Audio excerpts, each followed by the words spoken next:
Asia কাপের ইতিহাসে ভারত বনাম পাকিস্তান কারা এগিয়ে? বন্ধুরা, আপনারা যদি দেখতে চান তাহলে ভিডিওটি শেষ অবধি দেখতে হবে, চ্যানেলটিকে সাবস্ক্রাইব করে একটা লাইক দিতে হবে এবং নোটিফিকেশন বেল আইকন দাবাতে হবে। এশিয়া কাপের নির্ধারিত সূচি অনুযায়ী আগামী 14 সেপ্টেম্বর সংযুক্ত আরব আমিরশাহির মাঠে গড়াবে এশিয়া কাপ 2 চির প্রতিদ্বন্দ্বী ভারত পাকিস্তানের ক্রিকেট ম্যাচ।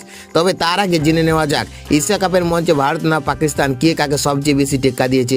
রইল দুই দলের হেড টু হেড পরিসংখ্যান। এশিয়া কাপে ভারত বনাম পাকিস্তান হেড টু হেড পরিসংখ্যান অনুযায়ী ভারত এবং পাকিস্তান এখনো পর্যন্ত মোট 18 বার মুখোমুখি হয়েছে।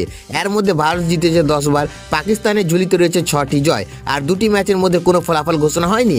একটু বিশদভাবে বললে এশিয়া কাপের ওয়ানডে ফরম্যাটে দুই দলই মুখোমুখি হয়েছে মোট 15 বার।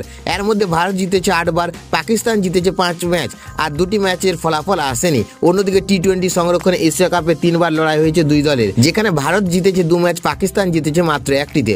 অর্থাৎ পরিসংখ্যান বলছে এশিয়া কাপে পাকিস্তানের তুলনায় ভারতের দাপট বেশি। তবে প্রতিদ্বন্দ্বী পাকিস্তানও খুব একটু পিছিয়ে নেয়, যেখানে ভারত জিতেছে 2টি ম্যাচ, পাকিস্তান জিতেছে মাত্র 1টি। অর্থাৎ পরিসংখ্যান বলছে এশিয়া কাপে পাকিস্তানের তুলনায় ভারতের দাপট বেশি, তবে প্রতিদ্বন্দ্বী পাকিস্তানও খুব একটা পিছিয়ে নেই। এবার এশিয়া কাপে মোট 8টি দল অংশ নিয়েছে। ভারত ও পাকিস্তান পাশাপাশি রয়েছে আফগানিস্তান, বাংলাদেশ, ওমান, হংকং, শ্রীলঙ্কা এবং সংযুক্ত আরব আমিরশাহি। ভারতের প্রথম ম্যাচ 10 সেপ্টেম্বর সংযুক্ত আরব আমিরশাহির বিরুদ্ধে, আর পাকিস্তান নামবে 12 সেপ্টেম্বর ওমানের বিপক্ষে।